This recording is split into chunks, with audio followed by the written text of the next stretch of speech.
Hello everybody and welcome back. We're going to continue looking at the 2004 Pascal paper. And we are all the way up to question number 23. So hopefully you got your pens ready. Let's dive in. A driver approaching a toll booth has exactly 2 quarters, 2 dimes, and 2 nickels in his pocket. He reaches into his pocket and randomly selects 2 of these coins. What is the probability that the coins he selects, will it be at least enough to pay the 30-cent toll? Okay. So we're being asked, out of all the possible ways he can pick out of his pocket, so he could have, 2 quarters, you could have a quarter and a dime, you could have 2 dimes, you could have a quarter and a nickel, that sort of thing. There's a whole bunch of things that he could pull out. That's sort of called the sample space. These are the possibilities of what he could pull out. Out of those, which of the possible results will total at least 30 cents? Because that's what he needs to pay his toll. And then, we take the number that we want, the number of possible ones that give us more than 30 cents, divide it by the total number, and that'll give us probability. Okay?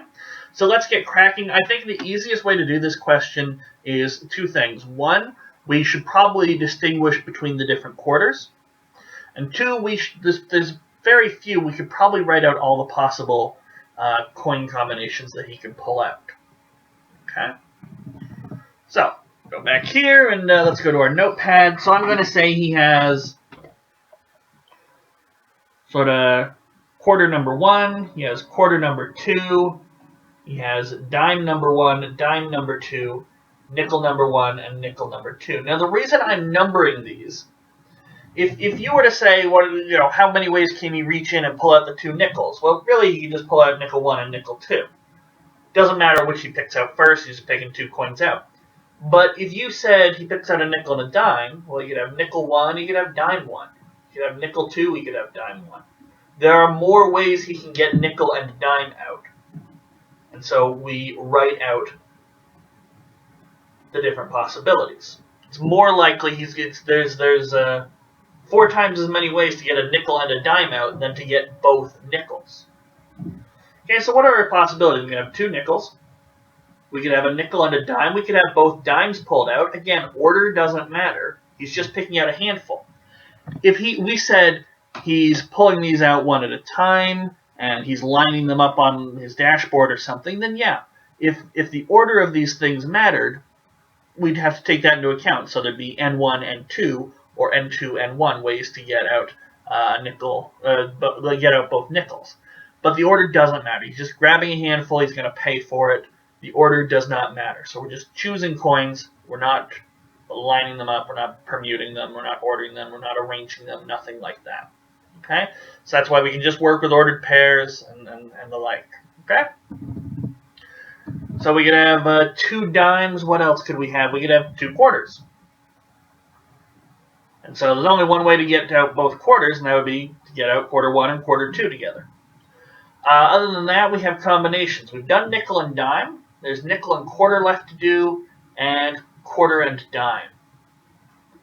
So we could have 4 ways we do nickel and quarter.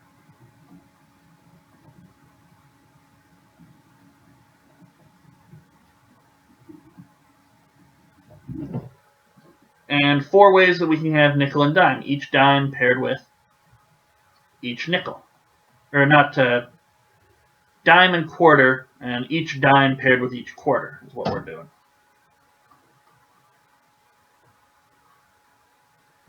Dime 2 and quarter 2. Okay. So, let's take a look here. How many do we have? We have 1, 2, 3, 4, 5, 6, 7, 8, 9, 10, 11, 12, 13, 14, 15. So if I were a betting man, no one's going to say that I am, but I would look for something that at the bottom had a 15. Now I don't see anything with denominators 15. I do see one here with 10. I'm pretty sure we can't, we can rule out D right away. The reason being, imagine whatever probability it turns out to be. It's going to be some number over 15. like 6 over 15 or 7 over 15, something like that. There's no way that I can have blah over 15 and have it also be equal to something over 10. It just doesn't work that way. Okay? You'd have to have factors of 2 on the bottom that you just don't have. You're starting with 15. If it was something over 30, I'd absolutely agree with you. Okay? But we don't have that. We got something over 15. So I'm pretty sure D we can rule out. Now the other ones, not so much. For example, E is 2/3. We could very easily have that if it turns out 10 over 15. Okay? But I'm pretty sure we can rule D out. What's left to do now is to count out of these possibilities how many of them can pay the 30-cent fine. So the 2 nickels adds up to, well, nickels are 5 cents. They add up to 10 cents. So, no. Nickel and dime, well, that's 5 plus 10. That's going to be 15 cents. These ones are out as well. They won't give us enough change. 2 dimes, that's 20 cents. That's out. 2 quarters, however, that's 50 cents. So that one works. A nickel and a quarter, that's 5 cents plus 25 cents. 30 cents, so each of these works.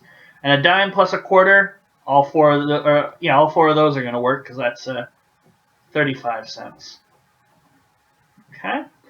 So to work out the probability, we take the number that we want, the number that would give us at least 30 cents. So that's 1, 2, 3, 4, 5, 6, 7, 8, 9. And divide it by the total number, which is 15. Okay?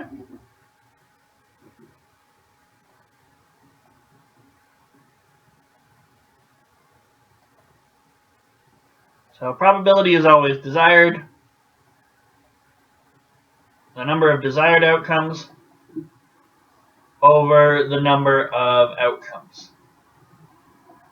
So our desired outcomes, there's 9 ways that we could reach in and get at least 30 cents, over 15 ways to draw out these coins in general. Okay.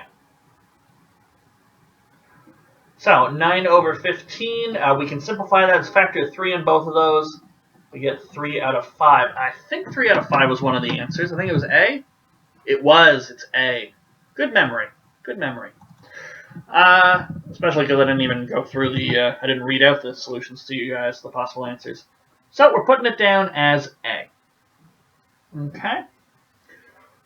I don't really have a whole lot more to say about this question. It can easily trip you up if you start doing things like there's 2 ways to get 2 quarters, picking the first quarter and the second quarter, but there's still only 4 ways to do quarter and dime.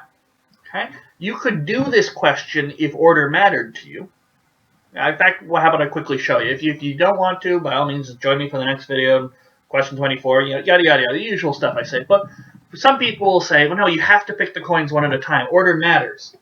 So what would we have? Well, we'd have 2 ways to do the nickels. But you'd also see we'll double every single way to do nickel and dime as well.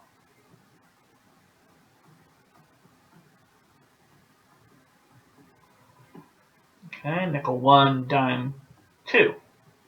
Nickel 2, dime 2. Dime 2, nickel 1. Dime 2, nickel 2. We double everything. So in the end, you're going to get 18 over 30.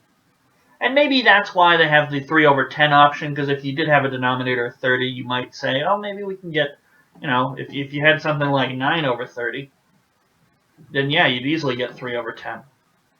Okay? But you're going to double all your options and not really add to them in any way. Okay? So writing it out with the order is fine. You're still expressing the same concept. There are 4 times as many ways to do nickel and dime as there are to get 2 nickels. Whether or not you view it as 8 different ways to 2 or the 4 to 1 that we saw last time. Or sorry, not last time, but earlier in the question. Right over here. 4 ways to do nickel and dime to 1 way to do nickel-nickel. Okay. So you absolutely could have done this if your instinct was to count up the order. The idea here, I think it's best, just because we have very low numbers, to just list out all the possibilities. There were only 15 or even 30 if you did it the long way. And that's not that hard. Just go through. Do those add up to 30? Yes. Do those add up to 30? No. That sort of thing. Okay? So, as I already sort of said, in the next video we're going to be looking at question number 24, and hopefully you guys give it a shot before moseying on over to that video, but I'll see you shortly.